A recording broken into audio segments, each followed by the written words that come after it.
Welcome to Super Movie Brothers. Let's start the show. This is a podcast on the Podfix Network. You can check out more shows like it at podfixnetwork.com.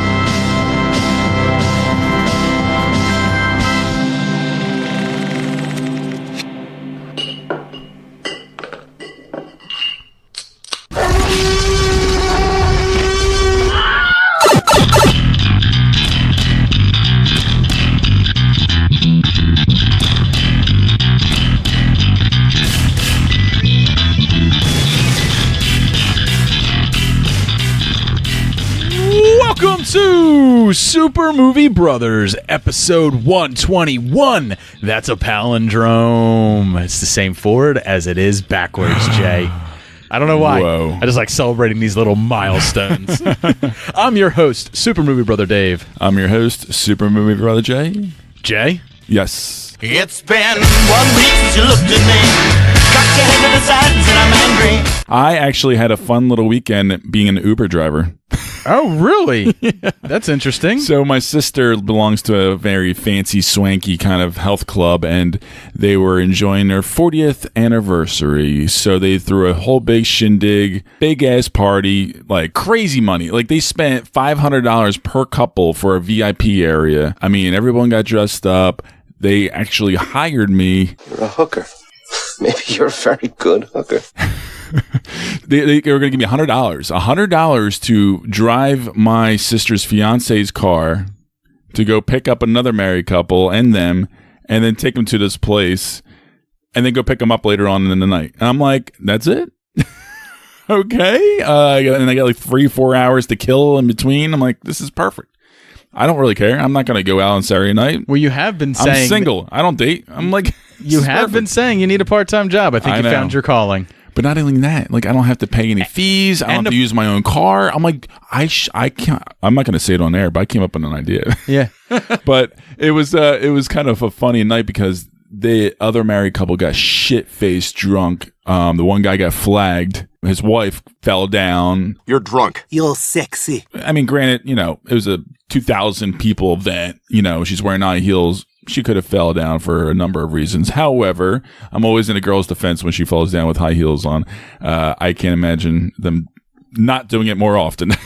I mean, it's just one of those weird things where I'm like, I can't believe you walk in this She thing. was just a drunken mess. You know it. That's what my sister's fiance thought. I picked him up. He was so fucking pissed off, livid, because they wouldn't come out. He got so impatient, and my sister's kind of drunk. He's like, babe, stop being a fucking bitch. Stop whining. And he's whining about the other guys. And so we leave. I'm like, I didn't feel comfortable leaving because I knew, my job was to actually drive the other married couple too. And I'm like, oh God, here comes like me having to be like the sober, responsible one. Not a role you're accustomed to playing. It's like I felt like I was at work again or something like that. I'm the one that has to be like playing at level and like don't take sides. My sister and him are trying to like have me like take a side on their little stupid fight. And then finally he calls like, no, where are you? You said you weren't going to leave me. Where the fuck is the Uber driver? And he knows it's me. And I know the guy. So it's like, he's just a moron. A rich moron, but he's still a moron. But he's still a nice guy. No, but it's okay. He can get away with whatever he wants because he's rich. No, but he's a nice guy. And so I went back and got them, and he was just kind of nodding out and had the hiccups the whole car ride back. And I was a little bit nervous because I thought it was going to be a sloppy shit show with potential vomit in the car and everything. And I wasn't sure what to expect. But overall, it worked out okay.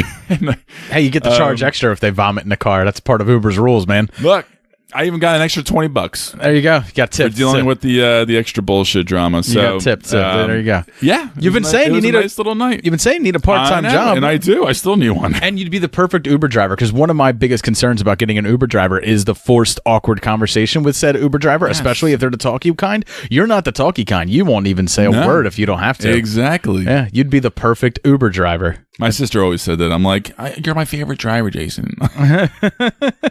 I mean, I do like driving. That's the one I've always liked it. I'm always thought like I trust myself behind the wheel more than anybody else.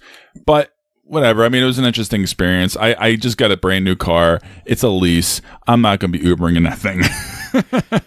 So before we get started on my week, we did get 2 new iTunes reviews, so I just want to give some people shout outs. Raw Opinion Podcast gave us 5 stars and 5 thumbs ups. They didn't write any message. They just put 5 thumbs up. So I'll take it. That's a reigning endorsement.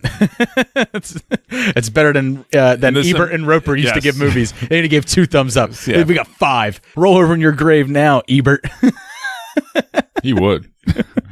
And then we also got one from Timmy G is awesome. He wrote, "This show reminds me of those great morning drive time radio shows. Instead of pop hits, you're getting great info about the latest movies. The show is well organized into awesome segments, and the hosts are very professional. There's also a radical 8-bit soundtrack and sound effects that lead into every new part of the show. Great show that should be topping the charts in movie podcasts. A welcome addition to your morning commute." Well, thanks, Tim.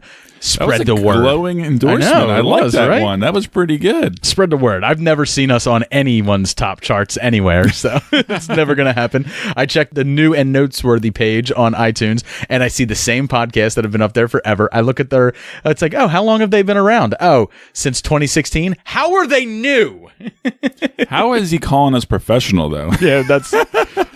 Like professional. Yeah. NSW, man. We are not safe for work. We are not Yes. professional. We would be sent to the HR department. Put your earbuds multiple in. times. Yeah, definitely.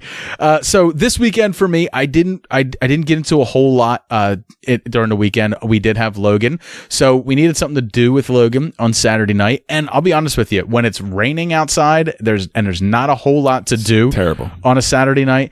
We looked up if there was anything going on for kids. Like sometimes places are like showing, like some of the fire halls will do like free movies for kids and stuff like that, $5 dinner and stuff like that, and you could take your kid there and it's a bunch of kids running around like maniacs while an animated movie plays. And I was like, we could do that, or we can go somewhere else. And Lauren was like, we can go to Chuck E. Cheese. And I was like, in my mind, because I haven't been to Chuck E. Cheese probably since I was young enough to go into Chuck E. Cheese. Wait, Logan's never been there? No, never been. No. Oh, wow. So we decided we're going to go to Chuck E. Cheese, and we get there, and let me tell you, Chuck E. Cheese is the dredge of the earth. It is I keep hearing that. an absolute pit of despair. I keep hearing that it looks exactly the same from when we were kids. So the carpet is pretty much just stained like everywhere. I don't know what color the carpet used to be. It's just different shades of stain now. And then there are parents walking around talking. They don't even have to change things because it's just going to get fucked up anyway. And parents are going to still bring the kids there. The animatronic band is still in the back right corner. Yes! Still there. Forever silent, though, covered in dust. No one ever turns them bitches on. They're like forever silent, just sitting back there. They're haunted now. Yeah, it's very scary. It's very creepy. I want a picture with them. Someone should write a creepypasta about the animatronics coming to life. Creepypasta? You never heard of creepypasta.com? God, No. you are so fucking old. You're so old. I'm going to leave that alone. You're so old. I was going to say, I'm like, wait, creepypasta? It's a thing. Did you say something? Okay. Nope. Wow. Creepypasta is a thing. Yeah, I'm look it old. up. You are old. Creepypasta's been around for a while. Anyway, yeah, so there's like parents walking around on cell phones, like no one's watching their kids. Lauren said that like when she was in the bathroom with Logan, like getting her to go to the bathroom, there was like a mother on the phone, and like her like 2-year-old was in the bathroom outside the stall, like screaming for her mom to like take me back out. I want to play some fucking games, mom. The mom like apparently like got so mad at the kid, told the kid to shut up, that she opened the door to the stall and shoved her kid and like knocked her kid down on a public bathroom floor. Come on, that's my thing. I'm always punching girls. I'll punch a baby. I don't care. Wow. It's a madhouse. There's kids running around, parents not paying attention. Just like, so me and Logan were playing a game, and like the tickets came out, and this little kid just like walked up and grabbed our tickets and tried to walk away. And I was like, where are you going, little boy? It's a shame there's not a ball pit, because I would have made sure that kid found his way all the way to the bottom. And I took my tickets back from the kid, but there was one glowing part that was a lot of fun. Me and Logan got to play like tiny little air hockey. We had a lot of fun doing that. But there was this awesome Ghostbusters game where it's basically just a point and shoot, but it actually fires ping pong balls at like a touch screen. Really? Yeah. So like as you're shooting at the ghost, every time you hit the ghost with a ping pong ball, like you weaken it, and then you throw the trap out and you catch it and stuff like that. Don't look directly into the trap. I looked at the trap, Ray. We were having a blast playing that because Logan likes Ghostbusters, not so much like the 84 movie. Mostly she likes the real Ghostbusters cartoon, and she loves Slimer and she loves Stay Puft Marshmallow Man and stuff. So it was fun, but we realized we're not going to eat at that place. Like, oh God, no. We're not consuming anything that is going on there. I do not blame you. For the last thing I need is flesh-eating bacteria to start in my stomach and work its way out. So we went up to Brothers Pizza in Langhorne, which is a much nicer establishment. And had a nice like little dinner there. But it was interesting. Like me and Lauren were both like, "Did you have fun, Logan?" She's like, "Yeah, it was a blast." And we're like, "Shit, good. We're never going again. This will never happen again." Oh man, dude, it was. If you picture, I'm actually surprised you haven't taken her there already. Oh my God, it's just I'm never going again. Never going again. Gosh, it wouldn't have been a far stretch if everyone just started worshiping Satan in the middle of it. Because I felt like when they described Dante's Inferno and they described the people having their flesh torn out and like it's just chaos and randomness. That's Chuck E. Cheese. It is just chaos incarnate. Well, then everyone loses their minds. I'm an agent of chaos. So, never again. But that's pretty much what I did this weekend. Me and Lauren... That owner has no shame. Well, it's a franchise, so yeah, I mean... Well, still...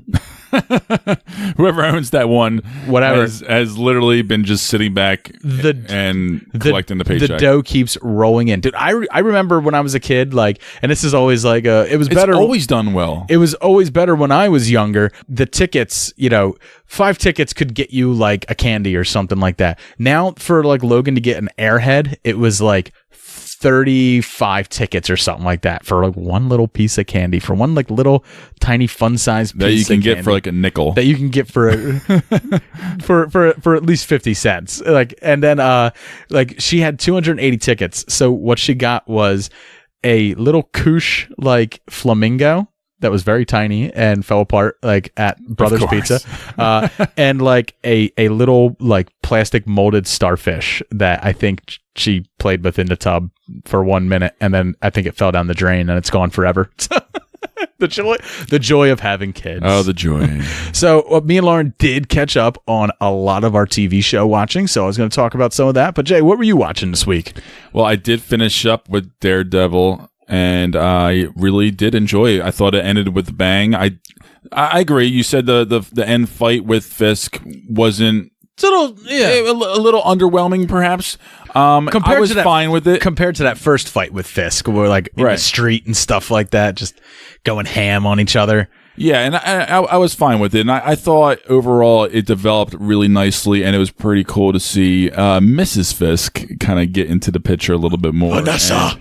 And man, Vanessa, she's an interesting new villain, I guess you can say, of sorts. She's more of the woman behind the man, right. But she's definitely showing her ruthlessness in this season, especially towards the end when she wants to know a little bit more about the business, and realizes she has all the power over him. So, spoilers for everybody. What did you think of the after credits scene? Fuck, did I miss something? Wait, Bullseye getting his back operated on. Oh. And then they zoom into his eye, and it shows a bullseye in his eye. I did see that. So, a lot of people were kind of confused about that because, what they're doing there is in the comics, Daredevil does break Bullseye's back. And I was confused by that. I was like, well, I didn't really understand it because I thought maybe it had something to do with the comic book. They're paying homage to something. So in the comics, Bullseye does get his back broken, and they wind up fusing his spine with adamantium, like the metal that laces Wolverine's body. So they're not saying whether it's adamantium that they're going to be using to repair him or not, but it's a possibility.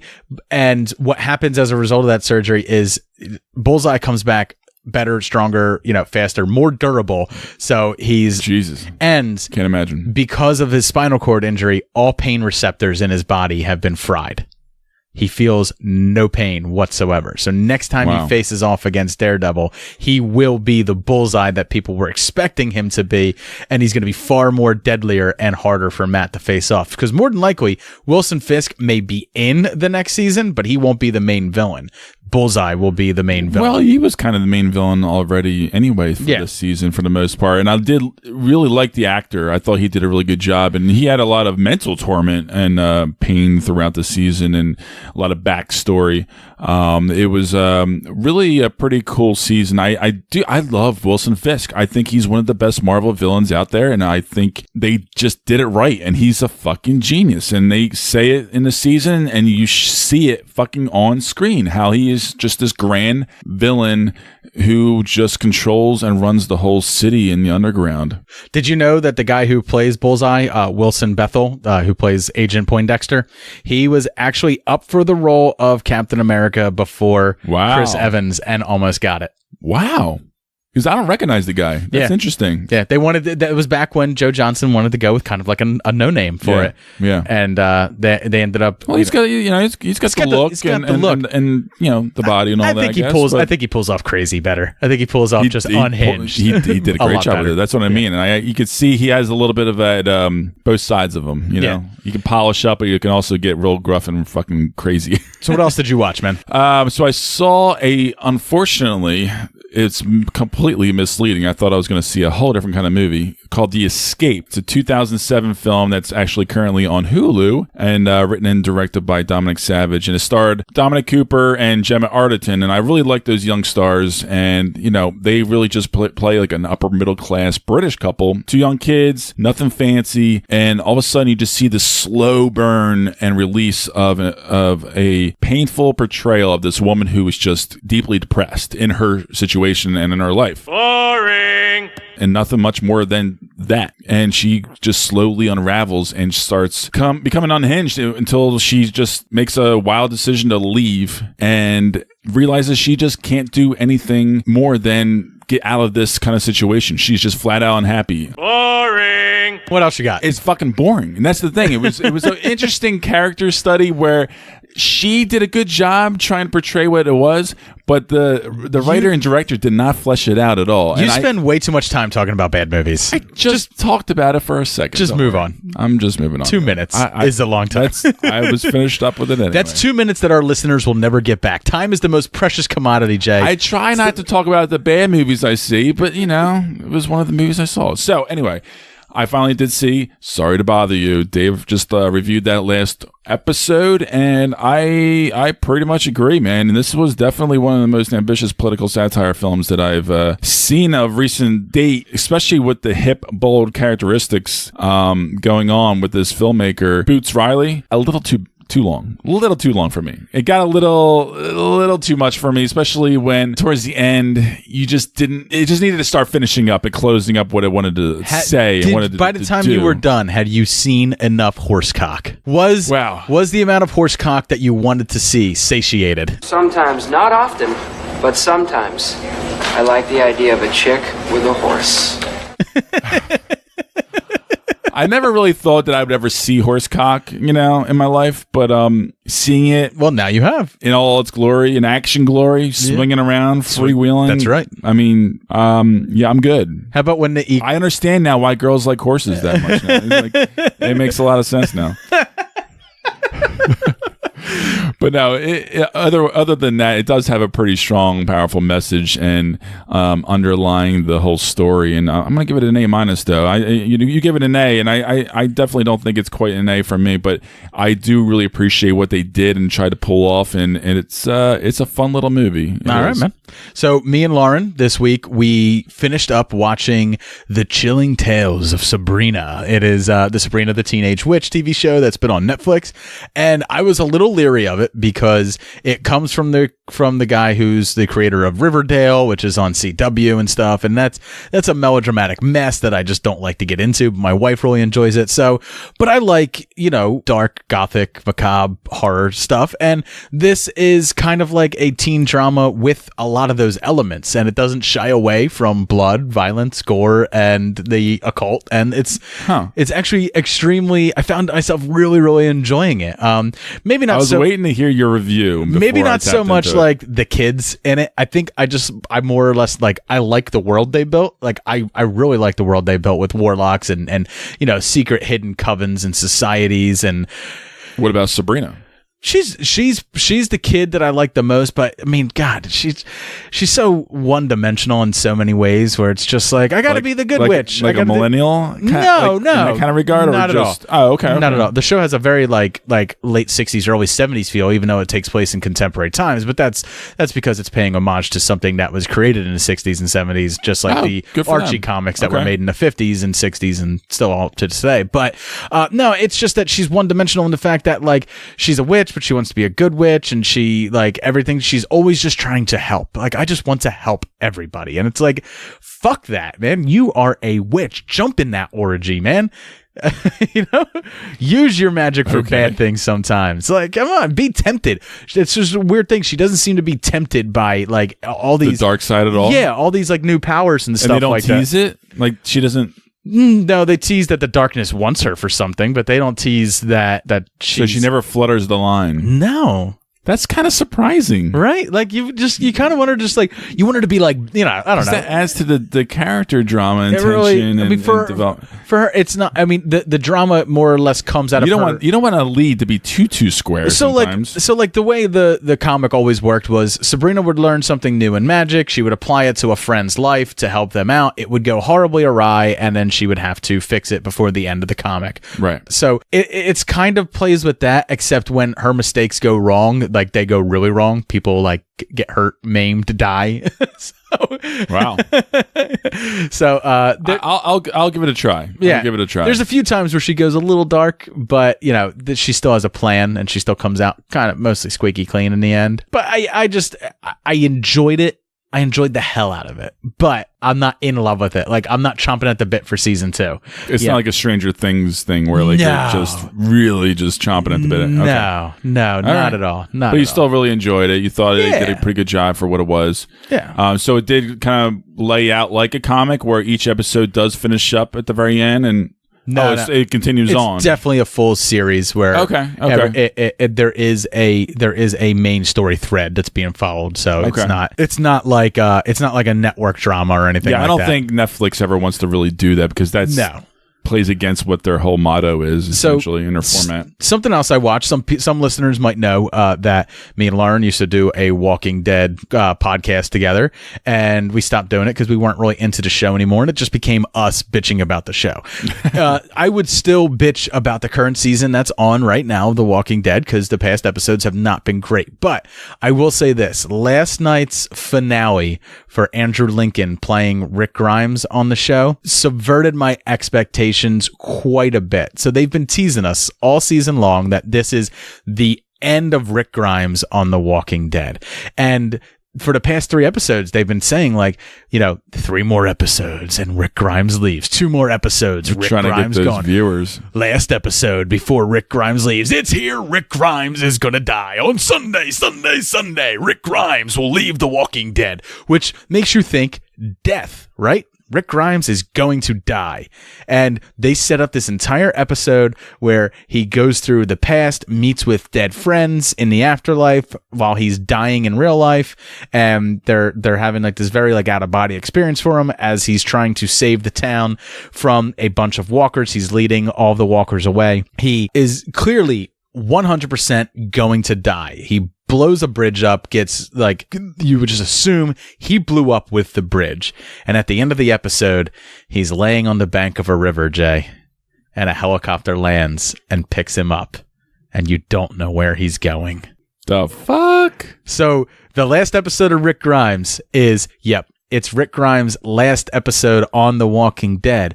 But it's not the end of Rick Grimes or Andrew Lincoln playing Rick Grimes, because on Variety, I read that Rick Grimes is going to go on The Walking Dead. They're going to do made-for-TV movies starring Andrew Lincoln as Rick Grimes. Make that money, brother. Right? That's what I'm saying. Honestly. Because there's nothing else that he could charge a fee like he can for Walking Dead. I just slid my dick down your throat, and you thanked me for it. I'm kind of interested where they're going with the show now. So like it's one of those things where it's like I hate this show. I get so mad at this show. I scream at my TV because it's nothing like I think it should be. It's nothing like the comic book that the source material is really good. The comic book's great. So I curse the TV and stuff like that, and I'm like, this shit sucks. And then they do something like this where it's like, that wasn't good, but now I'm interested again. It's an abusive relationship. It is Jay. a fucking abusive. It is emotionally abusive. I keep expecting more, and they Oh keep my letting me God. down, but I keep This is coming too long. back. I'm surprised. I know. Well, because it's a world that you love, you and Lauren. We And- like the comics a lot more than the TV show, but yeah, Yeah, we but do. you used to love the TV show, but you still love the comic and the zombie world. You Well, know, yeah. you just like that kind of thing. Honestly, I love watching it for now, like Greg Nicotero's fantastic, practical effects on the walkers and stuff. Just every year they come up with new ways to make walkers look more fantastic. Like they just look so good. So that's one of give my them three that. threads in it.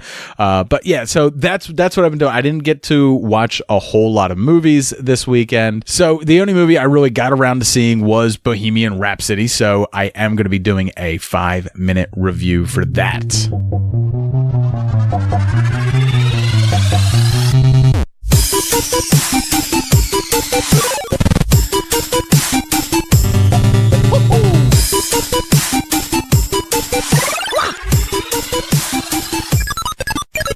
Now it's time to do a 5-minute review of Bohemian Rhapsody. Is this the real life? Is this just fantasy? Caught in a landslide. No escape from reality. Don't you see what you could be? No one will play us on the radio. We need to get experimental. Thunderbolts and lightning, very, very frightening me. Do it again. One more. How many more Galileos do you want?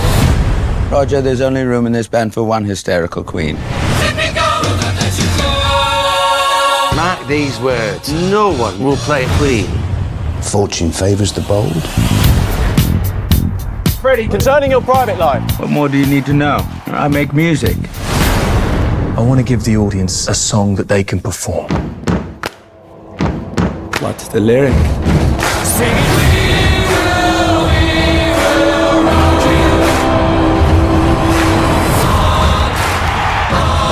you. Ready, Freddie? Let's do it. We are the champions, my friend. Bohemian Rhapsody is directed by Bryan Singer, and it follows Freddie Mercury, who was played by Rami Malek, and the creation, rise to fame, and non-stop showmanship that is the band Queen. See how Queen's greatest hits were created, how they got the better of Mike Myers in his most subdued performance ever, and delve lightly into the band's personal life as they live in the shadow and downward spiral of Freddie Mercury, leading towards the band's revival at Live Aid from Wembley Stadium. Come for the story, stay for the performances, and love the music. And that's really what it comes down to. The story, Jay, in this movie, it's not as linear as you would think. I would say the first act of the film, the first third of the film, it is, I would say, poorly edited in a way, because Freddie's at home. His parents ask him where he's going. He goes and sees a band called Smile. He meets the band. He sings for them, says they're going to start a band. Next thing you know, they're in front of execs. They're going on a tour. They're cutting their first record. They are playing sold out shows in America. That all happens in like the first 20 minutes of the movie. So you don't get a real sense of the band's building. You just get a sense that they're like, all right, yeah, this is all stuff that happened, blah, blah, blah. We got to get to Freddie being famous. Like, we got to get to that point. We got to get to the fame monster that becomes Freddie at some point in his career. And Yeah, stuff. I'm really disappointed I wasn't able to see this so I can review this with you. I should be able to see it by the time we record next time, but that's one of the negatives that I've been hearing over the internet is as much as the movie being enjoyable, especially towards the end, it does gloss over or skip or underdevelop the whole big epic scope that was Queen and most notably Freddie Mercury. Right. Like it does do a decent job of portraying, the other members of the band, but it's so light. Like you get a little bit of Brian May, they give you a little bit of Roger Taylor and John Deacon, but in reality, they're kind of like just they are actors playing them. You know what I mean? Where just background, right? Where Malik, you felt like embodied Freddie Mercury 100%. Like when you watched it, I had no doubt in my mind that was Freddie fucking Mercury right there. Like, right. He did such a fantastic job, but it just seemed like it all happened so quickly. One of the things I really enjoyed, though, was their discussions about music, was their discussions about how Queen progresses and stuff like that, how they never go back to doing the same thing twice. And like they even had the scene in like the recording studio where they're dropping coins onto the top of the drums and stuff like that. They're using random things to make sounds that they want like in there and stuff. I like that. And their creativity, and it really goes kind through of like how Brian Wilson made a lot of songs. Right, and it really goes through how they created a lot of their greatest hits, and I like that. I mean, and they kind of poke fun at the fact that Queen is a greatest hits band. You might not pick up a single Queen album, you might get like 2 or 3 great songs on that album, but the whole album isn't great. But when you pick up their greatest hits, fuck, it is so good. Yeah. So they kind of poke fun at some of their lesser songs, like I Love My Car, stuff like that. So that's funny because I literally have a greatest hits Queen album, and that's all you need. That's all you need. 20 songs from Queen. That's really all you need. I mean, you can really get into their song they did for the Highlander soundtrack. Here we are, born to be kings. We're the princes of the universe. I love that song. Shut up. Once the film gets into Freddie Mercury and, dealing with himself is what it really is. The film really takes off and shines for Malik's performance and stuff like that. The reason in my synopsis I said Mike Myers in his most subdued performance, he plays the record producer that they kind of like screw off after their second album, and it took about 2 or 3 scenes with him before I was like, that's Mike Myers. He's not doing anything crazy or outlandish. It's Mike Myers and his most like subdued role ever. Like, he's just Mike Myers in makeup. Like, that's it. He's just Mike Myers in makeup and a curly wig. Playing like an asshole exec. That's essentially. It. That's all he did. That's it. That's all he did. And then I have a feeling that maybe Queen threw him in there because of Wayne's World. Possibly because of Wayne's World. Yeah, I didn't even make that connection. But that's a good connection to make. Yeah. That's very possible. Ultimately, like after you get through Freddie's inner turmoil and stuff like that, and you get to the band's revival, they're going to play Live Aid.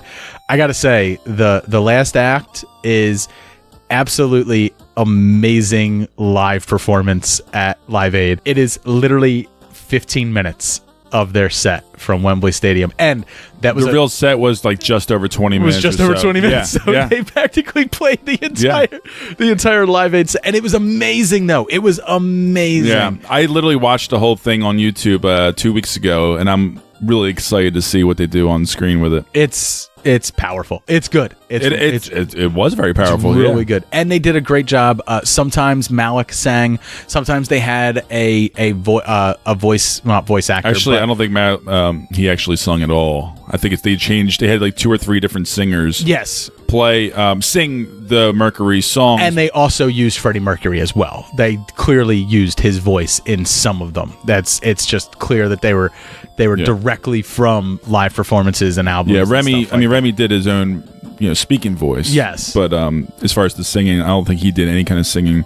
I don't think he can. Well, one of the things I was reading was that he did have a coach, a singing coach and stuff like that. So well, maybe just for the actor. But I don't know. I mean, I'm pretty certain that I've read that. Like it was 2 or 3 Freddie impersonator kind of song singers that portrayed the singing voices throughout the film, but he still had to act it out and still have to have his kind of body tone, language, and he had that voice and all down. That. So yeah, that. It's just he didn't have the height of Freddie Mercury, because Freddie Mercury was a pretty tall guy, and Rami Malek is a pretty short guy. So But It's okay. I mean, ultimately, the film it's a little lackluster story wise. It's big in character because Freddie Mercury is such a big character, and I think that's what really gravitates you towards it. And the live performances are fantastic, and you're not going to help yourself. You're going to be tapping your toes and singing Queen songs in your head or out loud in the movie theater while it plays, and that's okay. As far as like a movie as a whole, it's not anything that's truly fantastic, but there are fantastic things in it.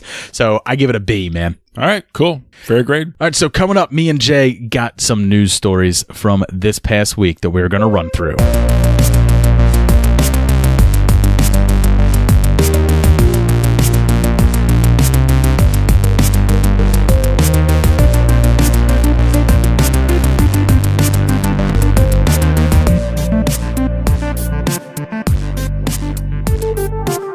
I'm having a good time, I'm a shooting star leaping through the sky like a tiger, defying the laws of gravity. I'm a racing car passing by the light like Lady Godiva. I'm gonna go, go, go, go. There's no stopping me. You can't help it, dude. After you see Bohemian Rhapsody, you will read the news. 200 degrees, that's why they call Jay Mr. Fahrenheit. He's traveling at the speed of light. I'm gonna make a supersonic man out of you. Don't stop me now. Anyway. Just give me a call.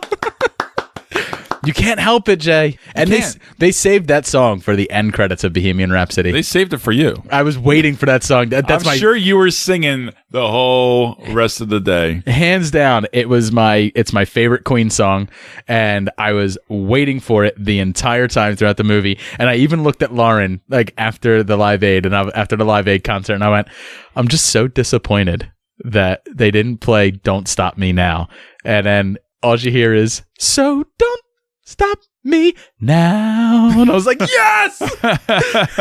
I made her sit there until that whole song was done as I sang it, just like I did on air. Yeah, I'm not a great person to go to the theater with. Jay, we got some news that we got to get into, man. Yes. Why don't you run us off with our very special news, which comes 1 week after we talked about Ridley Scott. Damn it, this news drops. Ridley fucking Scott wants to do a Gladiator 2. A sequel to Gladiator. I know. Really? It was something that we talked about on Films Never Made. It was actually on your top 5 films that were never made. You discussed it. But are you saying that it's now been too long? It's been too long. Okay. But honestly, if this announcement was in 2002, 2003, you'd be like, okay. Even still, I would kind of do a pondering roll my eye like, really? They want to touch a masterpiece? Well, it's a perfect movie. I mean, I don't know exactly what kind of angle they're going to go with for this. Hey, that's Ridley's thing right now, man. Retouching that well, just staying relevant, as relevant as he can. Like it, and he's How do you think that phone conversation is going to go with Ridley Scott and Russell Crowe? He has too much power still in Hollywood. Oi, Russell, you fat cunt. Get yourself in shape. I need you to play Maximus Decimus Meridius. Cut that fucking hair. If I swear to God, if I see you with one fucking beer in your hand, I'm going to grate your cheese, you cheesy monkey. Get in shape, you fat bastard. Oh, man. We're doing Gladiator 2. As he blows his cigar smoke through the phone and into Russell Crowe's face. Oh my god! So yeah, here's hoping that never gets off the ground. I'm really, really rooting against it. It's in the very, very early stages, so it's very possible that it will not happen. But they announced it. Something else that's in the early stages, but 100% official now, according to Will Smith and Martin Lawrence. Bad Boys 3 is 100% happening now, and it's going to pick up right where it should be. It's been over 9 years, and this story is going to pick up 9 years after the last. I don't care what anybody says. Yes. Yes, because it's got to be. This is like the before trilogy for fun action movies. Every fucking 9 years, another Bad Boys movie. I love it. I love it. I love me some Will Smith and Martin Lawrence, so bring it on. Also, Birds of Prey has just casted my boy, Ewan McGregor, playing Black Mask. Yeah, Black Mask is Roman Sionis. And Jay, you are familiar with this comic book character because you watched Under the Red Hood. And remember, he's the guy that's the big ball of rage. Yeah, I love it. I mean, I find it interesting that they casted Ewan. Hey, new guy, you keep staring at me like that, I'm going to knock your lights out. I just I'm being forced to deal with a psychotic. I love the character though. It's so great. It's so great. I would love to see Ewan McGregor play him in that psychotic way like that. You know, that rage monster way. I don't think Ewan McGregor will play him that way. That's just the way Black Mask is in my head and in that movie, but not necessarily in the comics. He's actually a pretty cold, calculating tactician of a mob boss villain. So I think Ewan McGregor can 100% pull that off. Yeah, that's true. But also, Falcon and Winter Soldier limited series is in development at Disney streaming service. So we shall see how that plays out because they turn out to be a fun little duo in these latest movies. And Can you move your seat up? No. You couldn't have done that earlier? I hate you. I think it's smart. I think it's kind of smart to have these two guys. It'll be nice because you can get your down-to-earth, gritty, realism, Daredevil type fighting stuff with Winter Soldier, and then you can get a little bit of lighthearted stuff, high-flying stuff, a little bit of technical stuff with your Falcon character. The military angle too. I like the idea. Well, they're both military, Jay. Yeah, they're both military, Jay. Okay. I'm not going to argue. He's Lieutenant James Barnes. But that was like 40 years ago. 40 years ago? Whatever it was. I don't know. All right, it was like 70 years ago. I'm old. No, I think this is a great idea, man. I've always thought that a Winter Soldier movie would be perfect. I would prefer it to be like a prequel, though, to kind of take place before Captain America. This, obviously... I guess Sebastian Stan will never be Captain America. It's probably not. Or the miniseries will follow both of them trying to pick up Cap's mantle. Because we don't know whether Cap's going to die at the end of Infinity War or not. Interesting. Or Avengers 4 or not. So I'm definitely intrigued by it. I think it could be a lot of fun. I love the idea of these MCU shows that are going to be like, this is a miniseries, so it's not like Anthony Mackie and Sebastian Stan are signing up for 3 more feature-length movies. They're signing up for what could be a 4, 5, 6 episode miniseries, and then they're done. But you know what? Also, this is smart on Disney's behalf because, first of all, they're starting the streaming service with no original content lined up except these things coming out. Right. That they've been recently announcing, and they are not backing down from the big stars and probably going to have to pay them some big money to do these shows. And it's going to be exciting because all the other content on the streaming service will be old. It's going to be old movies, old content, old TV shows. And a Star Wars animated show, Jay. Okay, Dave. That's important to me. The director of It, Andy Muschietti, has been tasked to direct the live-action adaptation of Attack on Titan. Now, I know 100% fact, Jay has no fucking clue what Attack on Titan is. Attack on Titan is an anime that takes place in an apocalyptic world where giant creatures, humanoid creatures called the Titans, have risen.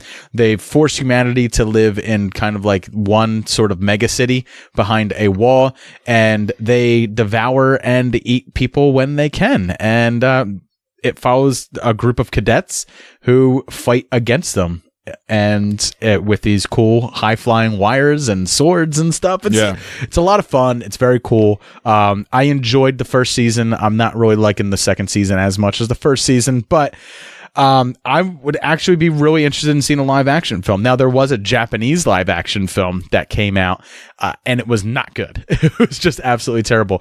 But I really liked what Andy Muschietti did with It, and I liked the way he brought terror. He gave it like a new face, right? He gave Pennywise like this new face, this new outlook, this definitely darker version, more twisted than Tim Curry's version from the 1990s. I'd like to see what he does with this property because I do think it's an interesting property and I've had fun with it. I would like to see a live action version from a director that I like and frankly at this point respect. So right. Yeah, absolutely.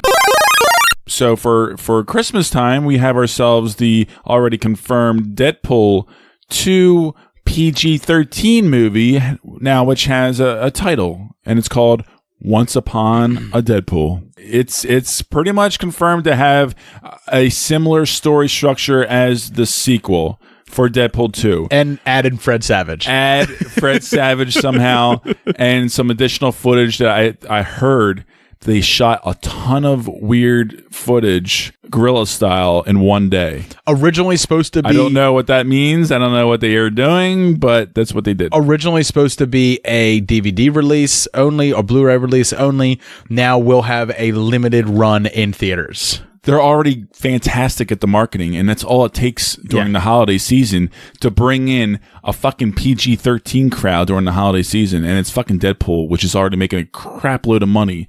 It's going to do extremely well. For the 1 or 2 weekends that it's in there, yeah. So, Jay, Captain Marvel's Brie Larson, she had a special Halloween costume this year. She was Samus from the Nintendo Metroid franchise. And someone tweeted at her and said, dressing up as Samus Aran for Halloween is as close as we're going to get to a Metroid movie, isn't it? ? Brie Larson responded to him and said, I hope not. I want to make that movie.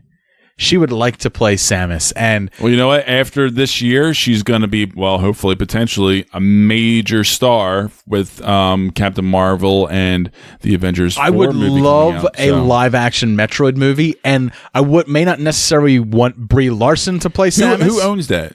That's Nintendo. Okay.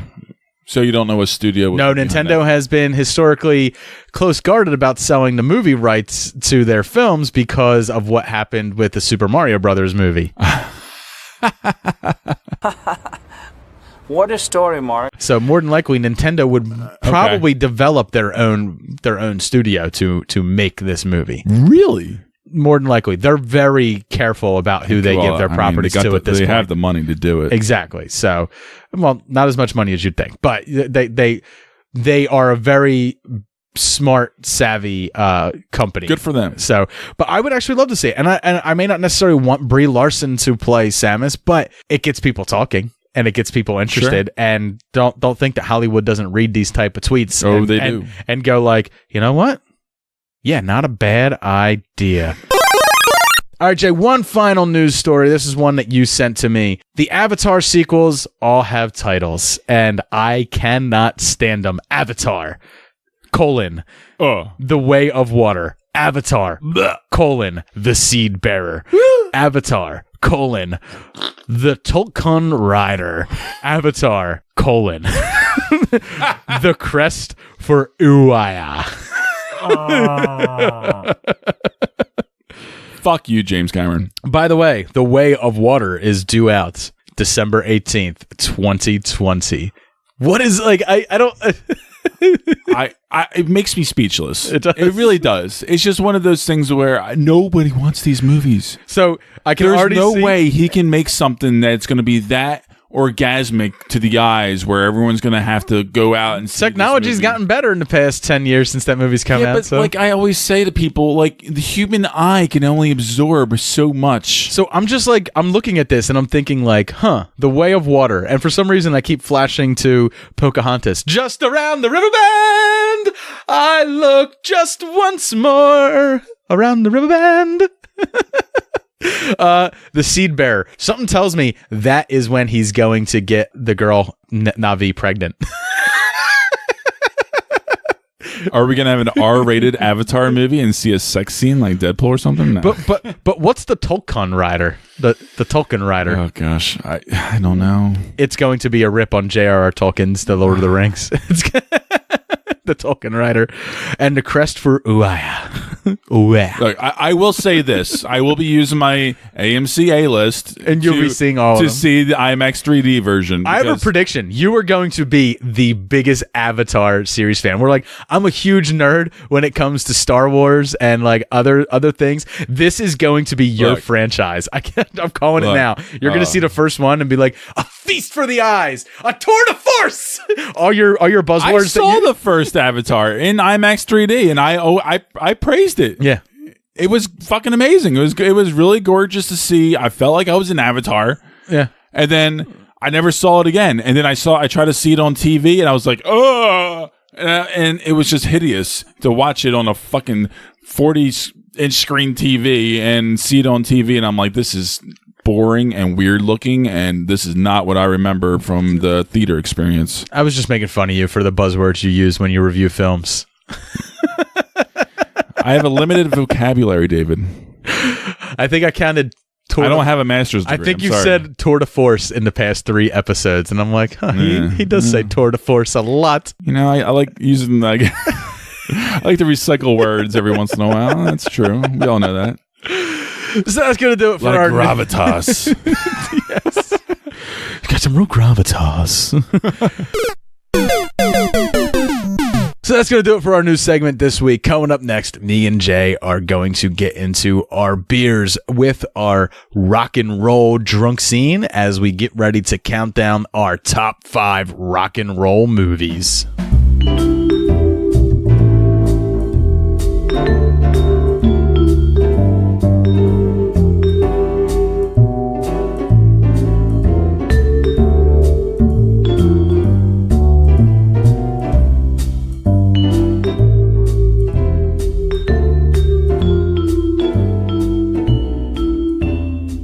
Welcome back to the beer segment. Me and Jay got 2 beers that we are going to be reviewing for you. But before we do that, we're going to have to drop a line to our sponsor, Blowfish.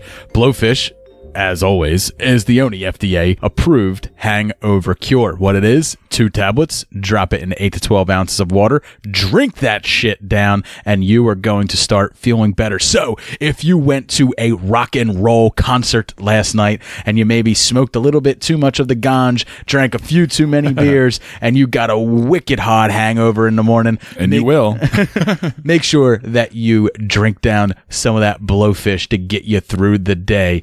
It'll work. I guarantee it. So, Jay, me and you are going to be doing rock and roll movies tonight, movies that involve rock and roll. So before we review our beers, we got to do a drunk scene. And I couldn't think of any drunk scene that was more appropriate for this than this scene. I am a golden god! I am a golden god! Hey, Russell, don't jump. And you can tell Rolling Stone magazine that my last words were, I'm on drugs. Russell,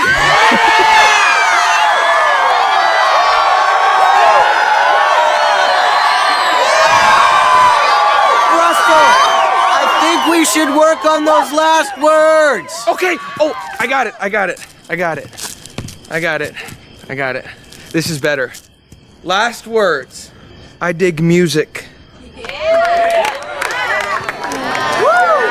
I'm on drugs! So if you're like Russell and you need some Blowfish in the morning, head over to www.4hangovers.com and use our promo code SMBFish for your 15% off. Jay, what beer are you going to be reviewing for us here tonight? I have the Alpine Beer Company's Willie. It is American Wheat Ale, 5.0 alcohol by volume, and it's a really interesting American Wheat Ale. It just has like a real overall nice, refreshing juiciness flavor to it with that little kind of creamy wheat characteristics that you get in that kind of beer towards the end. And it's a really... Bet you especially love that cream, don't you? It is a weird little creamer. I like it. It's got a weird pissy look to it. However, the taste is it's a good sipper. I'm telling you, it's a 4.0 for me. I definitely am enjoying this a little bit more than I thought I would. Jay likes the piss because it's sterile and he likes the taste. All right, man. I am drinking the Great Lakes Brewing Company Cloud Cutter Ale. This is a white ale, and man, it is just juicy citrus flavors all up in your face, and down your neck and your throat and all whatnots. And it's just a very crisp, very clean white ale. I actually really Crisp and clean. no caffeine. I really do like it. It's unfiltered. It does have like that little bit of like a pilsy bite, like right there in the middle, but it finishes off pretty clean. And I'm digging it quite a bit. It's 5.1% alcohol by volume. It's definitely a nice, easy afternoon sipper. So this is going to be one that I would add to like a Sunday rotation while I'm watching football and stuff and sipping on. So I'm going to be giving it probably a solid 4. I think it deserves a solid 4. And man, I usually like just about every beer that Great Lakes makes. I tend to really gravitate towards their beers. Lately, I've been drinking their Burning River Pale Ale, which is a darker in color pale ale than you'd be used to, but it tastes fantastic. I'm really, really enjoying it.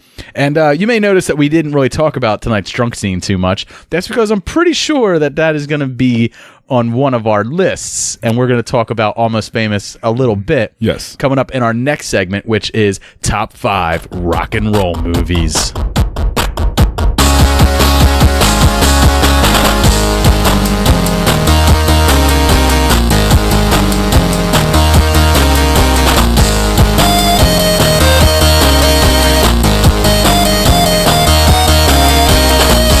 You drive us wild, we'll drive you crazy.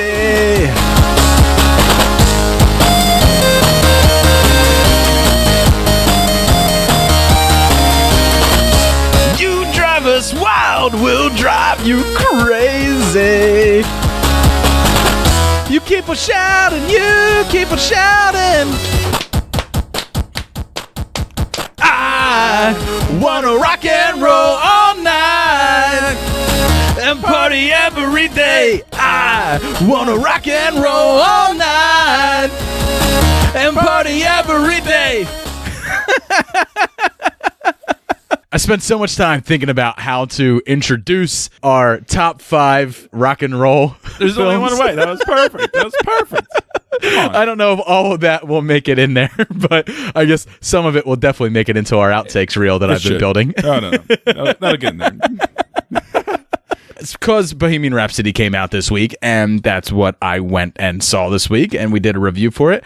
We were going to do a interesting top 5 that I'm going to save for another time, and instead I decided to do top 5 rock and roll movies. Now, we had to put some stipulations on this because there's a lot of movies that invoke the rock and roll attitude and spirit and stuff like that, play a lot of cool rock songs in it, but aren't necessarily rock and roll per se, like they don't tell a story of like a rock band or anything. So we put a stipulation on it that there had to be a band involved and there had to be live performances. And like a band or an artist, and it has to be like a live performance show. Right. It's not like a movie about music. Right. Like high per se. So we had to cut out High Fidelity. Right. Which would, I'll just say, it would definitely be on my list. Yeah. Empire Records we had to cut out. Stuff like that. You guys understand. Yeah. I mean, and then, you'll quickly understand when we get into our top 5 what movie genres of sorts that we're going to be getting into. Yeah. All right, Jay, we always start with you. So we're going to start with me this time. Ooh. You're going to be the anchor. I'm really hoping you're number 1. That brings us home. So my number 5 is from our drunk scene. It's Almost Famous. I really enjoyed this movie back in the day when it came out. Cameron Crowe, I think it's probably his best film, certainly my favorite film from him, except for We Bought a Zoo. It's my number 4. All right, so we will get to it. We'll talk a little bit more when you get into your number 4. Jay, what's your number 5? Walk the Line. All right. Is that on your list? It 100% is. It's my number 4. Oh, so interesting. Let's talk about Walk the Line first, all and right, then we'll talk about that's Almost perfect. Famous. Oh, wow. So. Okay. My hat's off to you now, because I ain't never had to drink this yellow water you got here at Folsom.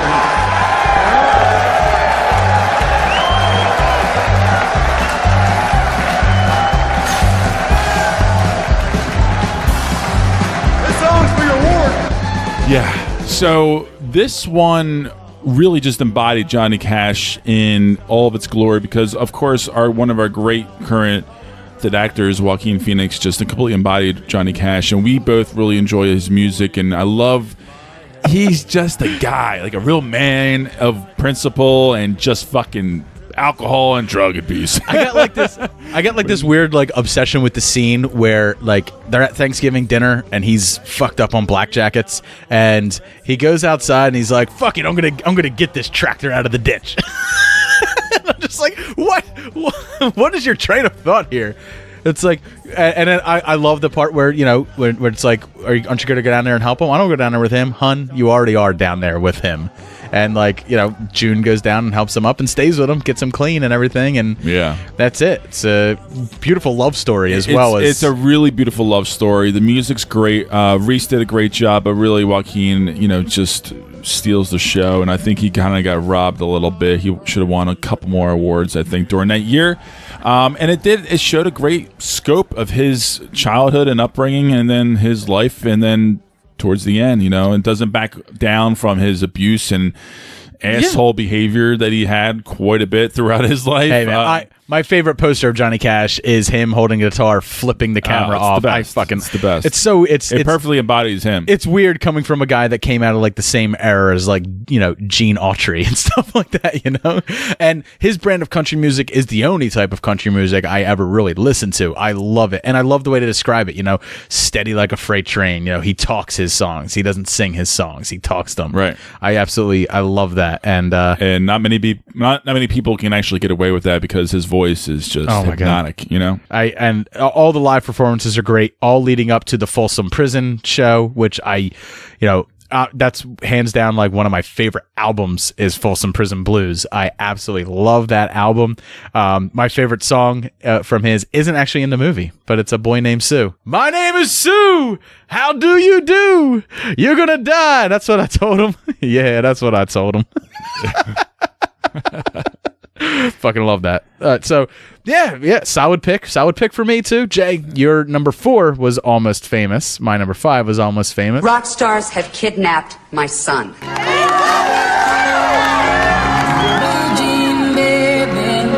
Almost Famous, man. It's just, we said, I mean, this might be Cameron Crowe's best film, but it's also a quintessential, like it really does capture the feel of 70s rock and roll and just the fervor that like people had for it, especially Philip Seymour Hoffman's character who plays like the radio DJ and he's like, oh, come on, man, give me the Guess Who.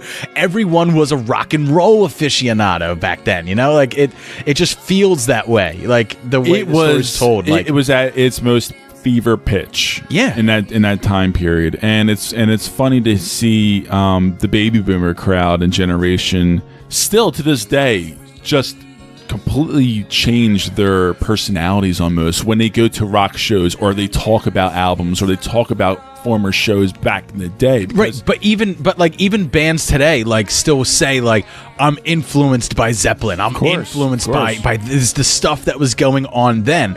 And you know, if you went back and interviewed those people, you know, they were influenced by the stuff that was going on in the 50s, by Johnny Cash, by Buddy Holly, by you know, Chuck Berry and stuff like that. So it's an interesting time in rock and roll history where it was just at its most fever pitch, and it's from the eyes of a young teenager, to which I get we were around that age when this movie came out. Right. So, I mean, I personally still don't care for Patrick Fugit, how he portrayed. This was one of his earliest performances. I know that. I give him credit for that. He was like 15. I'm not going to give him too much shit for it, but it always sticks out to me.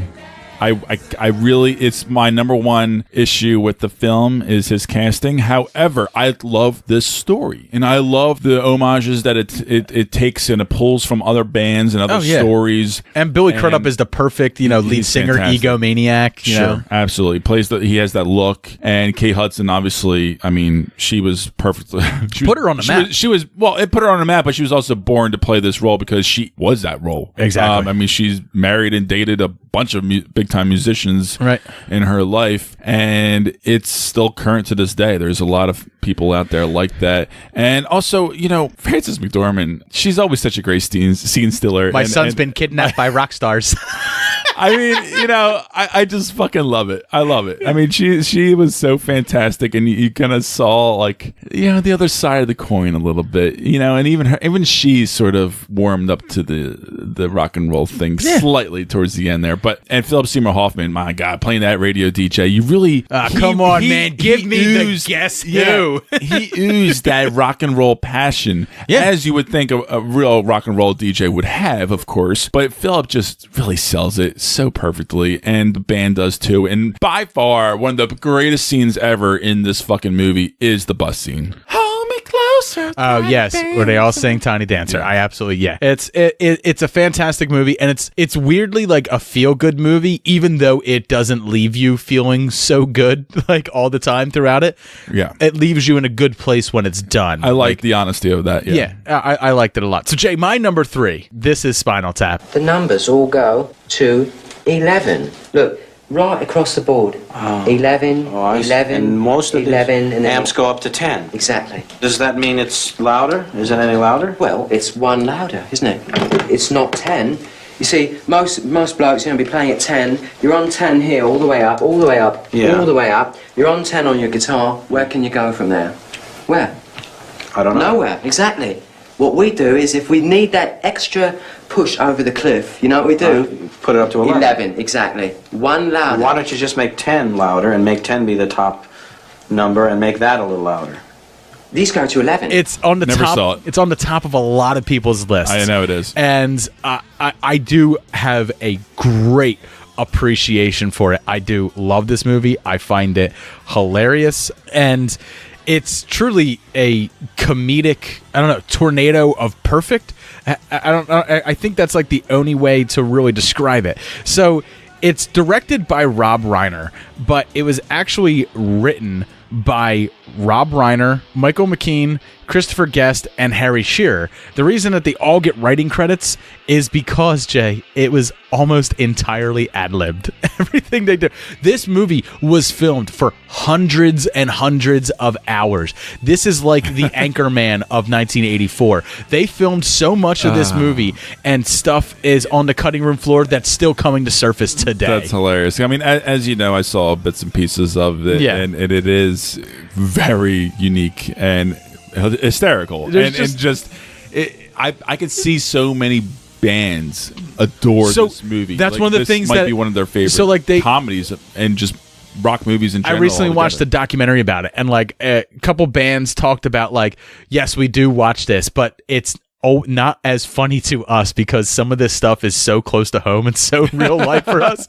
So like there's a part where they're backstage and the stagehand tells them like, oh, the stage is that way, it's a little bit of a jog, you just make a left and then you make a right and then you keep going down, you'll be right there, it's less than 30 seconds, and they're rock and roll, and they're running around and they're trying to keep their excitement going, and rock and roll, and they keep getting lost and they keep coming back to the same guy over and over again.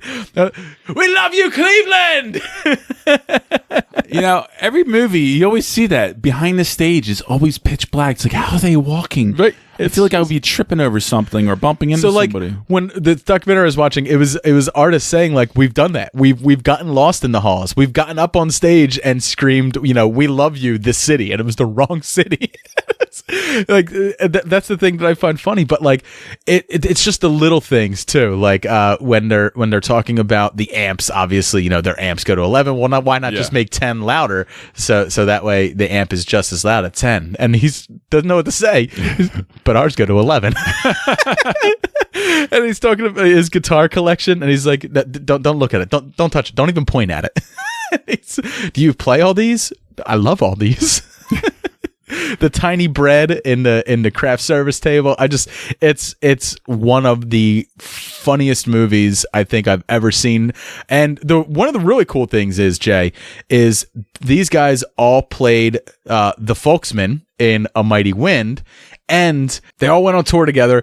Michael McKean, Christopher Guest, and Harry Shearer, they went on tour as the Folksmen who opened up for This Is Spinal Tap. So they technically played 2 sets on this tour that they did. And you can actually find parts of this tour on YouTube. So they were not only a comedy troupe and making an ad-lib movie, they were also a real band twice over. And so Yeah, Bless him. It's an amazing movie. It's my number 3. Jay, what's your number 3? School of Rock. But the thing is, rock is about the passion, man. This is an ancient technique. It's called power stance. That's it. Power stance. You own the universe. Now give me an E chord. Just go. But let me hear.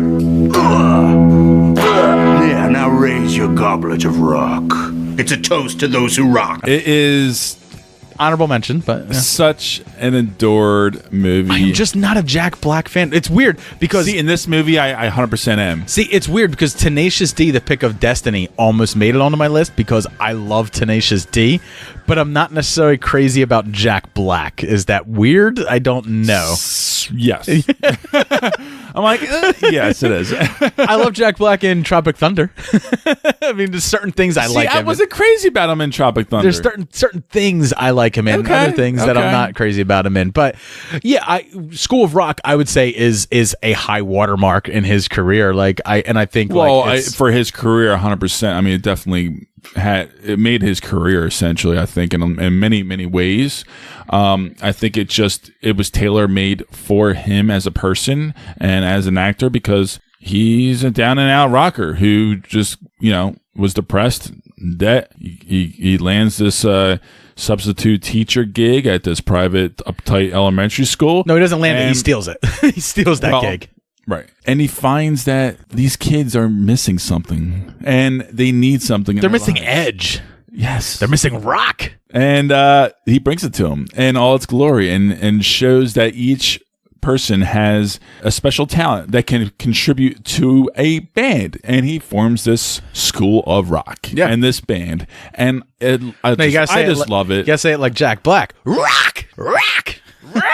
Yeah, there you go. I just love this movie. Yeah. I mean, and the show at the very end is fantastic. Very young Miranda Cosgrove in it, before her. Yes. This is the first thing I've seen of her, and she was fantastic. Ever since I saw her after this movie, I kept on thinking, oh, that's the girl from School of Rock. That's the girl from School of Rock. And she was always really good in the movie. And it's just an A+. She plays the stuck-up girl who has a lot to learn from rock. My number 2, Scott Pilgrim versus the World. Ramona dated twins. At the same time. You know what? I don't know and I don't want to know. Good, because you know how I feel about girls blocking the rock. Good, I play better when I'm in a bad mood. If it's going to be an issue, though, young Neil can fill in for you. It's not an issue. You know bands, I know battles. We got it covered. Well, we'd understand if you didn't want to take part. Not only do I want to take part, I want to take them apart. Okay, I'm getting tingles. We are Sex Bob, and we're here to make you think about death and get sad and stuff. Wow. Okay. Jay, I can't understate how much I love this fucking movie. I didn't think you liked it that much. Oh, I love this movie. I knew you liked it, but I didn't think it was going to be number 2. Yeah. I was thinking honorable mention. So, first off, I love the music. I love the way it pokes fun of the music scene, the current music scene, and stuff like that. But I also love the music they play in the film. I actually have this soundtrack on my iPhone. I love it.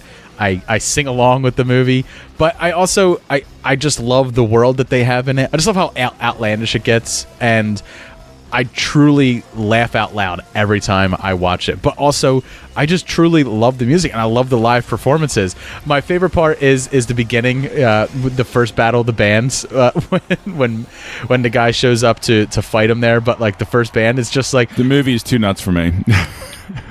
This song is called "We Hate You and We Want You to Die." Like, he plays like a 2-second song, and then when Scott Pilgrim gets up, we are Sex Bombs. We're here to make you get sad and think about death and stuff. I absolutely love this movie. This movie just brings so much joy to my heart. It's Michael Cera's best thing I think he's done ever. I think in my mind, it's Edgar Wright's second best movie in my mind. Ooh, yeah, and it has so many good cameos from people that you like too. Like Chris Evans is Captain America is number and 2. Captain Marvel. Yeah. Oh, and Superman, who plays he plays the vegan. He's the vegan. He was Superman. Brendan Routh was Superman. Oh, Brendan Routh was in this. Yeah. Oh, I didn't know that. He plays the vegan with superpowers. Holy shit. Yeah. That's funny. And then what's even greater is Thomas Jane shows up as vegan police to arrest him. Fucking Thomas Jane. But the live performances are absolutely fantastic in it. So, Jay, what is your number 2? Sing Street. How's the band getting along? You know I'm gonna kill you one of these days. No, you're not. Because you don't even exist. What? Maybe you're living in my world. I'm not living in yours. You're just material for my songs. You only have the power to stop things, but not to create. All right, man. I love Sing Street. Oh my God. 2016 film that was written and directed by John Carney, who has done Once, and one of my favorite movies also that's also on my honorable mention list, Begin Again. But Sing Street just is pitch perfect. I adored the 80s atmosphere. I loved these young kids from Dublin that form a band, and the guy's just trying to get this girl, and it's... And what's the best way for a young man to get a girl? Rock! And not just rock, but making fucking 80s rock music videos in such a great creative way, and making great music also. I mean, it was a perfect movie to me, and I completely bought it. I completely fell in love with all the music and all the characters. And you actors. Actually turned me on to this movie, and I really This was enjoyed a shock. it. This was the same year that La La Land came out, and a lot of people were way better than La La Land. That's you and Lauren were all about this movie more than La La Land, and Way I better. completely love both movies. But for Yeah, but is La La Land on reasons- the rock list? It's not No, on it's not. rock. No, it's it's not. not. Yeah, that's what I It's thought. on the jazz end. But this is so great. Everything worked out perfectly in this movie, and the ending kind of reminds me of like The Graduate of sorts. It has that kind of... Which is another movie that I saw on a lot of rock and roll lists because of the soundtrack for The Graduate. But you're right. It does end in that type of way. I love it. I just absolutely love it. What do we do now? All right, Jay, honorable mentions, man. So Sing Street, you just talked about, that is on my honorable mentions list. And I can hear a bunch of people groaning as I get to my next honorable mention. It's another Michael Cera movie. It's Nick and Nora's Infinite Playlist. Fuck. I love that movie too, but it's not quite on. I love this movie. I just love the idea of being young, spending an entire night in the city, just trying to follow a band and go to their secret show. It's so cool. It's a cool, weird movie. Very cool. And then just meeting a girl and stuff like that. I love the premise. Yeah, It's a very ballsy. And everyone knows I've talked about it on our episode 100 for Ask Me Anything. What's my guilty pleasure? Chick flicks are my guilty pleasure. And this is probably one of my guiltiest pleasure chick flicks, like this and She's All That and stuff. So No, this is a great one. No, but yeah, I really, really enjoy it. And I love Michael Cera's performance. It just, it is so evocative of awkward teen. Like it just feels.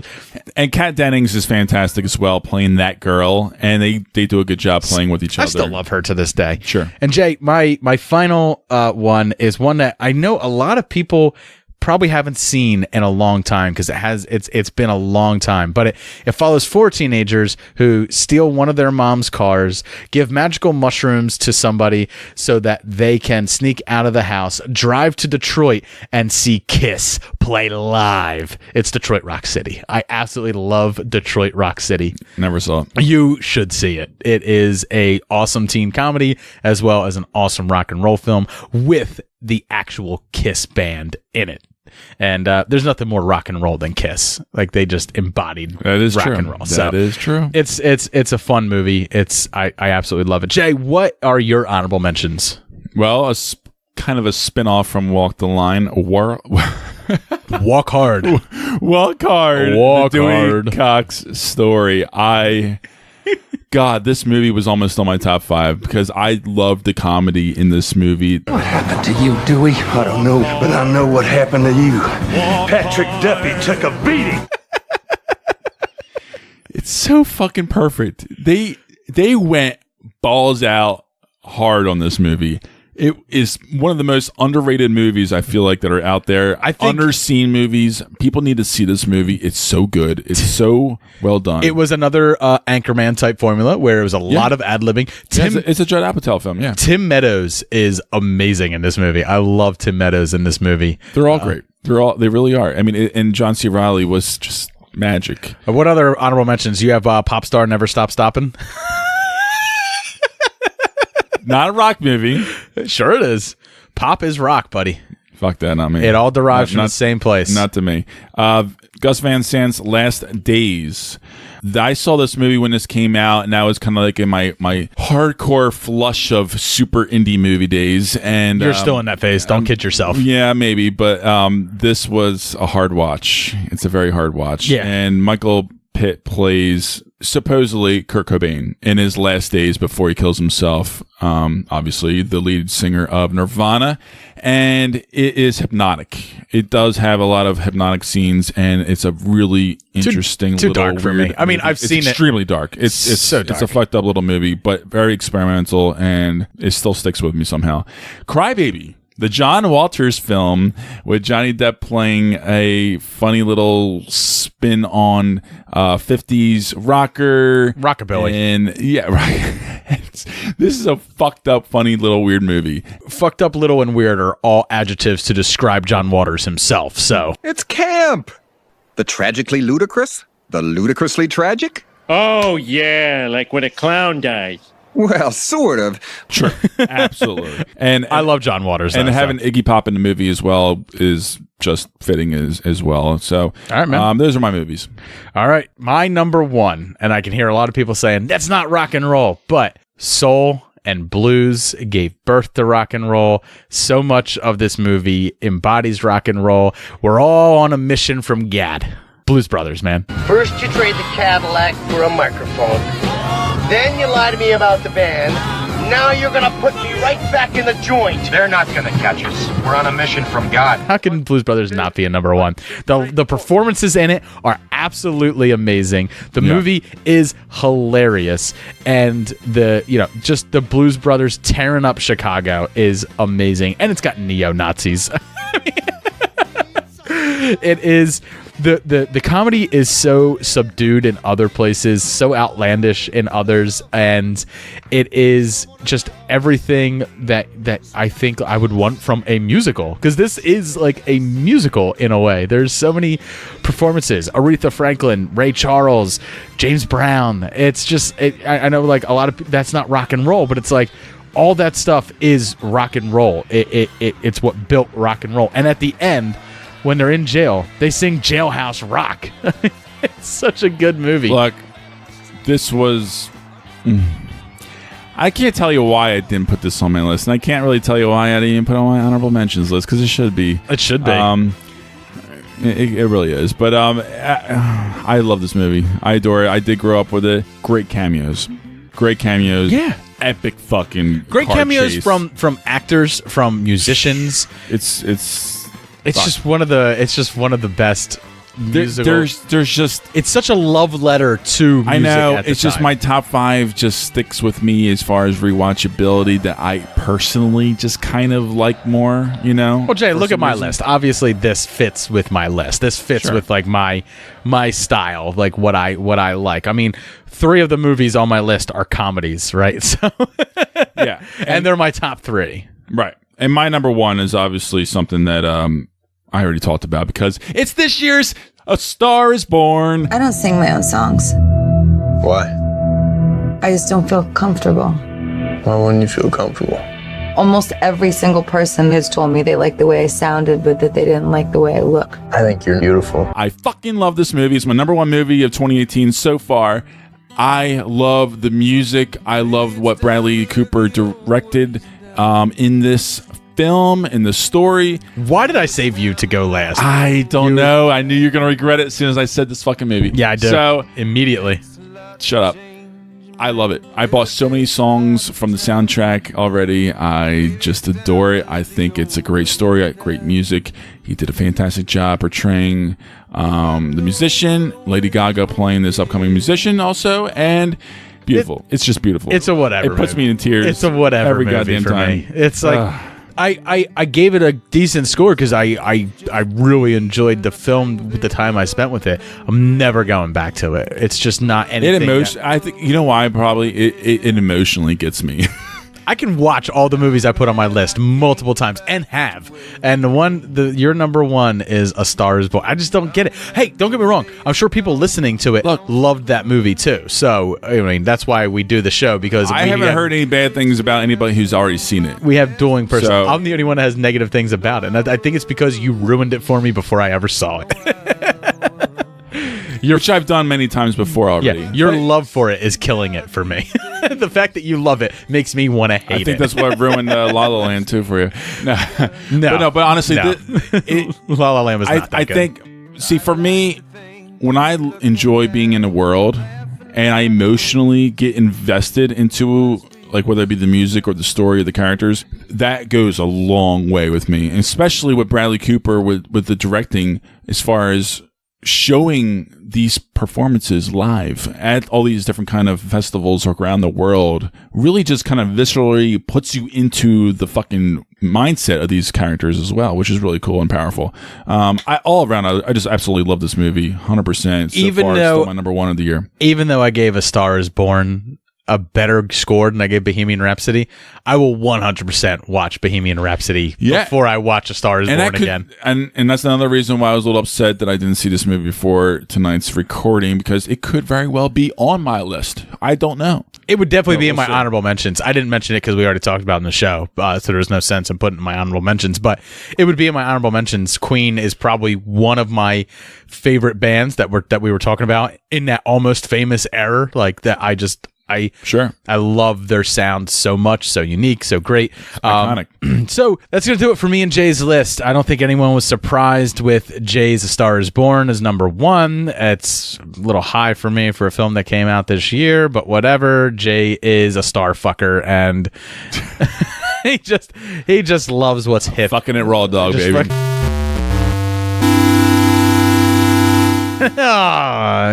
You make it sound so bad. As dirty as I think I can get, you just subvert all expectations and come up and be dirty. Get right with God, Jay. We're on a mission from God. It's either my deep voice or it's just creepy. Just me being creepy. Everything about you is creepy anymore. The older you get, the creepier your shtick is. The longer I stay single, the more I get creepy and say weird We've things. learned a lot tonight. Jay needs to check out creepypasta.com. He's learning that he's too old. He doesn't even keep up with current internet trends. Although my wife doesn't either, because she just found out what Damn Daniel was for the first time today. So, and I knew about that. You did know about that. I did. I didn't know they were on Ellen, but I did know about them. So that's going to do it for our list and our episode this week. If you enjoyed our list, reach out to us at Super Movie Pod. Let us know what your top 5 rock and roll movies would be. Remember that we did follow a little bit of a criteria here, so just reach out to us. Let us know what your top 5 rock films are. You can also check out all the beers we were reviewing over at Super Movie Bros Beer on Instagram. You can check Jay out on Facebook, which is Super Movie Bros Podcast.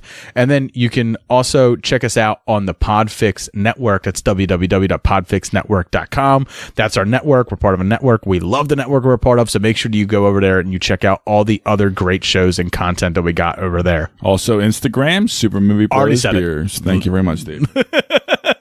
I'm getting good at the outro stuff, so I'm just going to keep running with it. If you drank a lot while listening to us, or our beers inspired you to drink too much, make sure that you head over to www.4hangovers.com. Use the promo code SMBFISH to get your 15% off that miracle hangover cure. Also, we have some new content up on our Patreon site. So if you want to be part of the Super Movie Bros family and you want to join us on Patreon, all it takes is $1 to get the extra content. Currently up there right now, we have our Name That Song in 8-Bit Disney edition that's on there with my wife and my sister Kim, who's our #1 patron. And we also have a slew of other additional content that we put on there. So make sure you head over to www.patreon.com/Super Movie Bros Podcast and support us there. Every little bit gets us to our goal for expanding the show and making it greater. I want to thank every one of you for listening tonight. Have a great night. Cheers. Cheers.